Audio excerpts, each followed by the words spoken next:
Hello friends, welcome to my YouTube channel. दोस्तों, इस video में बात करेंगे इंडियन कॉन्स्टिट्यूशन के फर्स्ट चैप्टर भारत के संवैधानिक विकास से related top importance one liner questions के बारे में। दोस्तों, ये सारे क्वेश्चन यूपीएससी के लिए प्रेफर की जाने वाली वेस्ट बुक एम लक्ष्मीकांत से ली गई है। दोस्तों, इस बुक को यूपीएससी की दुनिया में भगवत गीता ऑफ यूपीएससी कहा जाता है। तो चलिए बिना देरी की हुई वीडियो की शुरुआत करते हैं।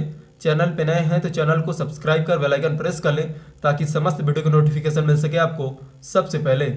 तो आज का हमारा टॉपिक है भारत का संवैधानिक विकास। तो हमारा पहला क्वेश्चन हो जाएगा इस वीडियो सीरीज का, ब्रिटिश भारत में ईस्ट इंडिया कंपनी के रूप में व्यापार करने कब आए थे? तो फ्रेंड्स, ब्रिटिश भारत में ईस्ट इंडिया कंपनी के रूप में व्यापार करने आए थे सन 1600 ईस्वी में। चलिए आगे देखते हैं। अगला क्वेश्चन हो जाएगा question number second, east India company ने 1765 ईस्वी में किन तीन राज्यों में दीवानी अधिकार प्राप्त कर लिए थे? तो दोस्तों, ईस्ट इंडिया जो कंपनी थी सन 1765 में बंगाल, बिहार और उड़ीसा में दीवानी अधिकार प्राप्त कर लिए थे। अगला क्वेश्चन हो जाएगा ईस्ट इंडिया कंपनी पर ब्रिटिश संसदीय नियंत्रण कब स्थापित हुआ था? तो साथियों, ईस्ट इंडिया कंपनी पर ब्रिटिश संसदीय नियंत्रण स्थापित हुआ था सन 1773 में, यानी रेगुलेटिंग एक्ट 1773 के द्वारा। अगला क्वेश्चन हो जाएगा क्वेश्चन नंबर 4, स्टार लगा, इसका मतलब काफी इंपॉर्टेंट है। रेगुलेटिंग एक्ट किसके द्वारा पारित किया गया था? तो फ्रेंड्स, रेगुलेटिंग एक्ट पारित किया गया था उस समय के तत्कालीन ब्रिटिश प्रधानमंत्री लॉर्ड नॉर्थ के द्वारा। चलिए आगे देखते हैं। अगला क्वेश्चन हो जाएगा क्वेश्चन नंबर 5, किस एक्ट के माध्यम से बंगाल के गवर्नर को बंगाल का गवर्नर जनरल कहा जाने लगा? तो दोस्तों, वह एक्ट था रेगुलेटिंग एक्ट 1773, जिसके माध्यम से बंगाल के गवर्नर को बंगाल का गवर्नर जनरल कहा जाने लगा।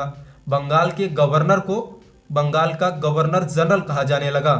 अगला क्वेश्चन हो जाएगा रेगुलेटिंग एक्ट 1773 के दौरान तत्कालीन गवर्नर जनरल कौन थे? तो साथियों, रेगुलेटिंग एक्ट 1773 के दौरान तत्कालीन गवर्नर जनरल थे लॉर्ड वॉरेन हेस्टिंग। अगला क्वेश्चन हो जाएगा इस वीडियो सीरीज का क्वेश्चन नंबर 7, देश के प्रथम उच्चतम न्यायालय की स्थापना कब की गई थी? तो साथियों, देश के प्रथम उच्चतम न्यायालय की स्थापना की गई थी सन 1774 ईस्वी में कोलकाता में, यानी रेगुलेटिंग एक्ट 1773 ईस्वी के दौरान। अगला क्वेश्चन हो जाएगा देश के प्रथम उच्चतम न्यायालय में न्यायाधीशों की कुल संख्या थी? तो साथियों, देश के प्रथम उच्चतम न्यायालय में न्यायाधीशों की कुल संख्या थी 4, जिसमें से एक मुख्य न्यायाधीश था और 3 अन्य न्यायाधीश। चलिए आगे बढ़ते हैं, देखते हैं नेक्स्ट क्वेश्चन। क्वेश्चन नंबर 9, देश के प्रथम उच्चतम न्यायालय में प्रथम मुख्य न्यायाधीश कौन थे? तो साथियों, देश के प्रथम उच्चतम न्यायालय में प्रथम मुख्य न्यायाधीश थे sir Elijah Impey. Sir Elijah Impey. अगला क्वेश्चन हो जाएगा एक्ट ऑफ सेटलमेंट के नाम से किस एक्ट को जाना जाता है? काफी इंपॉर्टेंट क्वेश्चन है फ्रेंड्स, आपको ध्यान में रखना होगा। तो एक्ट ऑफ सेटलमेंट के नाम से जाना जाता है पिट्स इंडिया एक्ट 1784 को। अगला क्वेश्चन हो जाएगा question number 11, Pitt's India act किसके द्वारा प्रस्तुत किया गया था या किसके द्वारा लाया गया था? तो साथियों, पिट्स इंडिया एक्ट लाया गया था उस समय के तत्कालीन ब्रिटिश प्रधानमंत्री विलियम पिट द्वारा। चलिए आगे बढ़ते हैं, देखते हैं इस वीडियो सीरीज का नेक्स्ट क्वेश्चन। क्वेश्चन नंबर 12, द्वैध शासन प्रणाली की शुरुआत किस एक्ट के दौरान हुई थी? तो साथियों, द्वैध शासन प्रणाली की शुरुआत हुई थी 1784 ईस्वी में पिट्स इंडिया एक्ट के द्वारा। अगला क्वेश्चन हो जाएगा क्वेश्चन नंबर 13, किस एक्ट के माध्यम से भारत में ईसाई मिशनरियों को धर्म प्रचार की अनुमति दे दी गई थी? काफी इंपॉर्टेंट क्वेश्चन है फ्रेंड्स। तो वह एक्ट था चार्टर एक्ट 1813, जिसके माध्यम से ईसाई मिशनरियों को भारत में धर्म प्रचार की अनुमति दे दी गई थी। चलिए आगे बढ़ते हैं, देखते हैं नेक्स्ट क्वेश्चन। किस अधिनियम के दौरान बंगाल के गवर्नर जनरल को भारत का गवर्नर जनरल कहा जाने लगा? काफी इंपॉर्टेंट क्वेश्चन फ्रेंड्स। वह एक्ट था चार्टर अधिनियम एक्ट 1833 के दौरान, जिसके दौरान बंगाल के गवर्नर जनरल को पूरे भारत का गवर्नर जनरल कहा जाने लगा। केवल बंगाल के गवर्नर जनरल को पूरे भारत का गवर्नर जनरल कहा जाने लगा। उस समय तत्कालीन गवर्नर जनरल थे लॉर्ड विलियम बेंटिक। चलिए आगे बढ़ते हैं, देखते हैं नेक्स्ट क्वेश्चन। 1833 ईस्वी के चार्टर एक्ट के दौरान बंगाल के गवर्नर जनरल थे। तो साथियों 1833 ईस्वी के चार्टर एक्ट के दौरान बंगाल के गवर्नर जनरल थे लॉर्ड विलियम बेंटिक। अगला क्वेश्चन हो जाएगा, भारत के गवर्नर जनरल का पदनाम बदलकर भारत का वायसराय कब कर दिया गया? तो साथियों भारत के गवर्नर जनरल का पदनाम बदलकर भारत का वायसराय कर दिया गया सन 1858 ईस्वी में भारत शासन अधिनियम 1858 के दौरान। जब 1858 का भारत शासन अधिनियम पारित हुआ तो उस दौरान भारत के गवर्नर जनरल को भारत का वायसराय कहा जाने लगा। भारत के गवर्नर जनरल को भारत का वायसराय कहा जाने लगा। उस समय तत्कालीन गवर्नर जनरल थे लॉर्ड कैनिंग। चलिए आगे बढ़ते हैं, देखते हैं इस वीडियो सीरीज का next question. Question number 17, Bharat शासन अधिनियम 1858 के दौरान तत्कालीन गवर्नर जनरल कौन थे? तो साथियों भारत शासन अधिनियम 1858 के दौरान तत्कालीन गवर्नर जनरल थे लॉर्ड कैनिंग, जो बने भारत के प्रथम वायसराय। अगला क्वेश्चन हो जाएगा, द्वैध शासन प्रणाली को पूरी तरह से कब समाप्त कर दिया गया? तो साथियों द्वैध शासन प्रणाली को पूरी तरह से समाप्त कर दिया गया भारत शासन अधिनियम 1858 के दौरान, और इसकी शुरुआत हुई थी पिट्स इंडिया एक्ट 1784 के दौरान। अगला क्वेश्चन हो जाएगा, भारत के वायसराय के अतिरिक्त भारत के राज्य सचिव पद का गठन कब किया गया? तो साथियों भारत के वायसराय के अतिरिक्त भारत के राज्य सचिव पद का गठन किया गया सन 1858 में भारत शासन अधिनियम 1858 द्वारा। अगला क्वेश्चन हो जाएगा इस वीडियो सीरीज का क्वेश्चन नंबर 20, किस अधिनियम के द्वारा गवर्नर जनरल की परिषद में भारतीय प्रतिनिधियों को शामिल किया गया? तो साथियों वह अधिनियम था भारत परिषद अधिनियम 1861, जिसके दौरान गवर्नर जनरल की परिषद में भारतीय प्रतिनिधियों को शामिल किया गया। तत्कालीन वायसराय लॉर्ड कैनिंग के नवगठित केंद्रीय विधान परिषद में किन 3 भारतीय सदस्यों को शामिल किया गया था? तो साथियों तत्कालीन वायसराय लॉर्ड कैनिंग के नवगठित केंद्रीय विधान परिषद में इन 3 भारतीय सदस्यों को शामिल किया गया था। पहले सदस्य थे पटियाला के राजा नरेंद्र सिंह, दूसरे सदस्य थे बनारस के राजा देवनारायण सिंह, और तीसरे थे सर दिनकर राव। चलिए आगे बढ़ते हैं, देखते हैं इस वीडियो सीरीज का नेक्स्ट क्वेश्चन। स्टार लगा, इसका मतलब काफ़ी इंपॉर्टेंट है। किस अधिनियम के दौरान विभागीय प्रणाली की शुरुआत की गई थी? तो साथियों वह अधिनियम था जिसके दौरान विभागीय प्रणाली यानी पोर्टफोलियो सिस्टम को अपनाया गया था भारत शासन अधिनियम 1861 द्वारा। चलिए आगे बढ़ते हैं, देखते हैं नेक्स्ट क्वेश्चन। किस अधिनियम के द्वारा पहली बार निर्वाचन पद्धति का आरंभ हुआ था?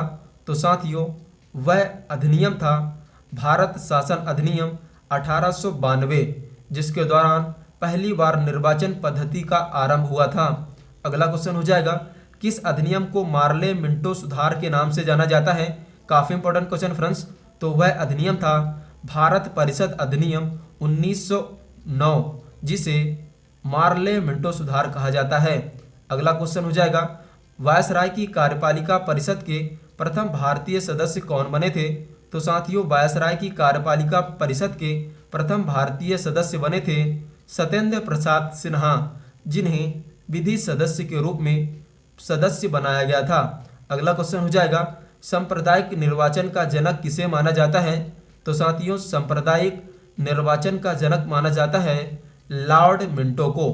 चलिए आगे बढ़ते हैं, देखते हैं नेक्स्ट क्वेश्चन। क्वेश्चन नंबर 27, किस अधिनियम को मॉन्टेग्यू चेम्सफोर्ड सुधार अधिनियम भी कहा जाता है? तो साथियों वह अधिनियम है भारत शासन अधिनियम 1919, जिसे मॉन्टेग्यू चेम्सफोर्ड सुधार अधिनियम कहा जाता है। अगला क्वेश्चन हो जाएगा, किस अधिनियम के माध्यम से देश में पहली बार द्विसदनीय व्यवस्था का प्रारंभ हुआ था? तो साथियों वह अधिनियम था भारत शासन अधिनियम 1919, जिसके माध्यम से देश में पहली बार द्विसदनीय व्यवस्था प्रारंभ की गई थी। अगला क्वेश्चन हो जाएगा, किस अधिनियम के दौरान लोक सेवा आयोग का गठन हुआ था? साथियों लोक सेवा आयोग का गठन हुआ था 1926 में, और वह अधिनियम था जिस दौरान लोक सेवा आयोग का गठन हुआ था वह था भारत शासन अधिनियम 1919। चलिए आगे बढ़ते हैं, देखते हैं नेक्स्ट क्वेश्चन। भारत में पूर्ण उत्तरदायी सरकार के गठन में कौन सा अधिनियम मील का पत्थर साबित हुआ? काफी इंपॉर्टेंट क्वेश्चन फ्रेंड्स, आपको ध्यान में रखना होगा। तो साथियों, भारत के पूर्ण उत्तरदायी सरकार के गठन में भारत शासन अधिनियम 1935 मील का पत्थर साबित हुआ। भारत शासन अधिनियम 1935। अगला क्वेश्चन हो जाएगा, भारत शासन अधिनियम 1935 में कितनी धाराएं तथा अनुसूचियां थी? तो साथियों, भारत शासन अधिनियम 1935 में 321 धाराएं तथा 10 अनुसूचियां थी, जिसका कॉपी सीधे भारतीय संविधान में किया गया है।